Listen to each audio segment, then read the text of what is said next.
اگر آپ اس وقت خوف، پریشانی یا دل کی بے چینی کے ساتھ یہ دعا سن رہے ہیں تو یہ ویڈیو بند مت کیجیے، کیونکہ آج خدا آپ کے دل سے خوف کو نکال کر اپنا آسمانی سکون بھرنا چاہتا ہے۔ آئیں خدا کے کلام کے ساتھ اس دعا کو شروع کریں، کیونکہ خدا نے ہمیں دہشت کی روح نہیں بلکہ قدرت اور محبت اور تربیت کی روح دی ہے۔ میرے پیارے بہنوں اور بھائیوں، آج کی اس نئی صبح میں ہم خداوند کے حضور آتے ہیں۔ کئی لوگ اس وقت خوف، پریشانی، بے چینی اور دل کے بوجھ کے ساتھ دن شروع کرتے ہیں۔ مستقبل کا ڈر، مالی فکر، بیماری، گھر کے مسائل۔ مگر آج خدا کا کلام ہمیں یقین دلاتا ہے کہ خوف خدا کی طرف سے نہیں ہے۔ آئے اس لمحے میں ہم اپنے دلوں کو خدا کے سامنے کھولیں اور اس سکون کو حاصل کریں جو صرف یسوع مسیح دیتا ہے۔ اے ہمارے آسمانی باپ، ہم تیرا شکر ادا کرتے ہیں کہ تو نے ہمیں ایک اور دن عطا کیا۔ تیری رحمتیں ہر صبح نئی ہوتی ہیں اور تیرا وفادار پیار کبھی ختم نہیں ہوتا۔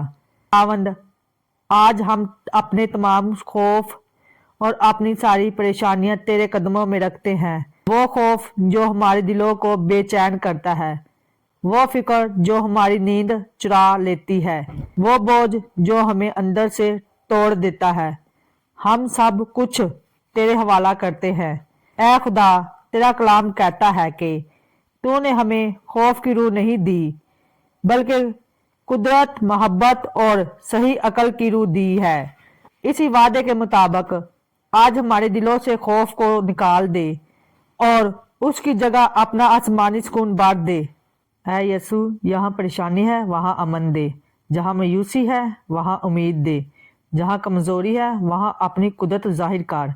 ہم اعلان کرتے ہیں کہ ہم خوف کے غلام نہیں ہیں، ہم ایمان کے فرزند ہیں۔ ہم حالات کو نہیں دیکھتے، ہم اپنے خدا کو دیکھتے ہیں جو قادر مطلق ہے۔ اے خدا، آج ہمارے ذہنوں کو محفوظ رکھ، ہماری سوچوں کو پاک کر اور ہمیں وہ صحیح عقل عطا کر جو آسمان سے آتی ہے۔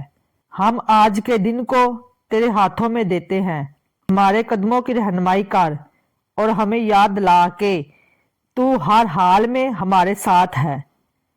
ہم یہ سب کچھ اپنے نجات دہندہ یسوع مسیح کے قادر نام میں مانگتے ہیں، آمین۔ پیارے دوستو، یاد رکھیں، خوف آپ پر غالب نہیں آ سکتا کیونکہ خدا آپ کے ساتھ ہے۔ جب بھی پریشانی آئے، اس دعا کو دوبارہ سنیں اور خدا کے وعدوں پر بھروسہ رکھیں۔ خدا آپ کو آج کے دن میں امن دے، آپ کے دل کو سکون دے اور آپ کی زندگی کو اپنی حضوری سے بھر دے، آمین۔